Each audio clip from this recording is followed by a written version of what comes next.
Do you want to master all of your major and minor piano scales without feeling overwhelmed? In this video, I'm going to show you a proven practice routine that breaks down scales into clear, manageable levels, so you always know exactly what to practice next. Whether you're just starting out or you've been playing for a while, this routine will guide you through every scale in the perfect order, and you'll finally feel confident that you're making real progress. No more guessing and no more frustration. By the end of this video, you'll have a complete roadmap to mastering every scale on the piano. All right, let's dive into how to tackle mastering your scales without feeling overwhelmed. The key is to focus on just 1 to 3 scales at a time, no more than that. This way, you'll build up your skills gradually and prevent burnout. For each scale, start by playing a 5-finger version, just the first 5 notes of the scale. This helps you get comfortable with the finger patterns and notes before moving on. And for simplicity's sake, I'm going to demonstrate in the key of C major for this video.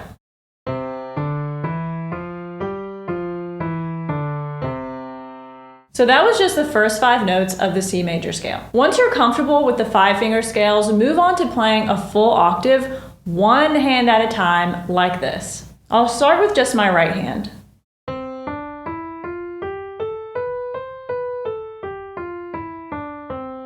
And now my left hand.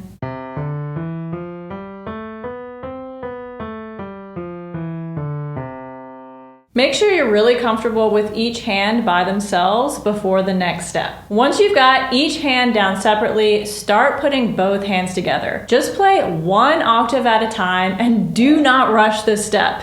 It's very important to let your brain and your fingers adjust to playing with both hands.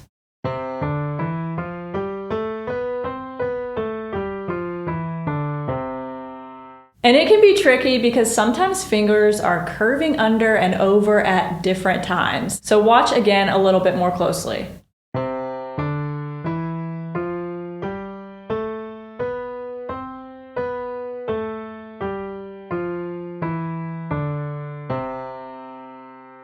So you have to be really patient here because that part really is hard to get used to. And you're probably also wondering, how do I know what fingers to use with my scales? I recommend ordering this book. I have a link to it in the description of this video. It is the best scales book and will show you all the correct fingerings. And yes, you cannot just use any fingers for your scales. There are very specific fingerings to use for each scale. Once playing hands together feels normal, it's time to add a metronome. Start slow as a turtle. For example, I'm going to play on quarter notes at 70 beats per minute to my metronome. And you could even start slower than that, but that's just the example I'm going to show you today. That means for each click, I will play a note. So watch this.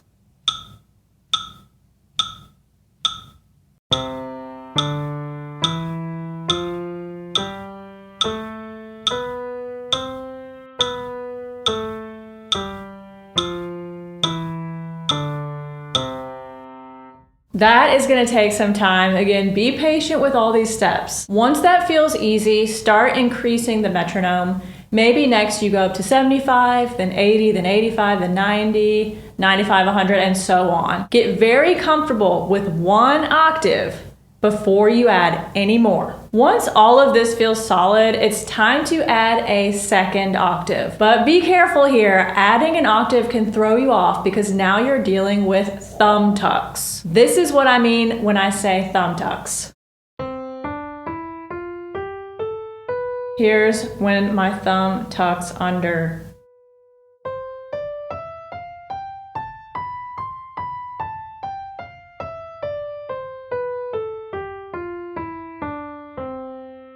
That alone can be very tricky when you're doing it for the first time. So just like before with 1 octave, start by just simply getting used to playing 2 octaves, 1 hand at a time, and then hands together. Now that you're playing 2 octaves smoothly, it's time to bring the metronome back in.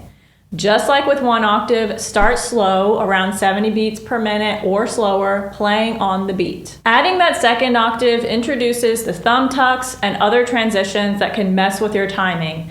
So it's really important to ease into it. Once you're comfortable at that slow tempo, gradually increase the speed. This will help you stay consistent and build up control across both octaves. Before I show you the rest of the steps to mastering your scales, I wanted to let you know about my free training that shows you the exact steps for how I take my students from zero to playing their favorite songs more quickly. No children's music involved. So click the link in the description to watch the free training. Now that you've mastered playing 2 octaves with the metronome, you'll follow this exact same process for the rest of your scales. Remember to only tackle 1 to 3 scales at a time. Start with the 5-finger scales, then move on to 1 octave, hands separate, hands together, add the metronome, and finally add the 2nd octave. I recently made a video that walks you through exactly what order to learn your scales in and why, so I highly recommend checking that out as well. In that video, I explain why it's so important to follow a specific order when learning. It'll give you a deeper understanding and set you up for even greater success, because some scales use the same fingerings and some don't.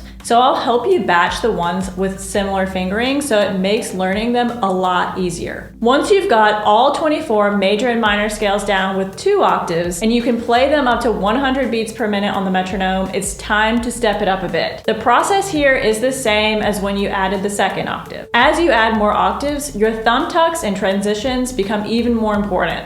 So make sure you're keeping everything smooth and controlled. And I have a bonus tip. At this point, it can get tricky to remember where you are with all 24 scales. So I highly recommend using a chart to track your progress. You can write it out on a paper or create a simple spreadsheet. In the left column, write each scale like C major, G major, and so on. And at the top, list the metronome speeds. Check off where you're at with each scale and speed so you can easily see what you've mastered and what still needs work. This will help you keep organized and make sure you're always moving forward in your practice. In my chart I showed you, I wrote the scales in the order of the circle of fifths.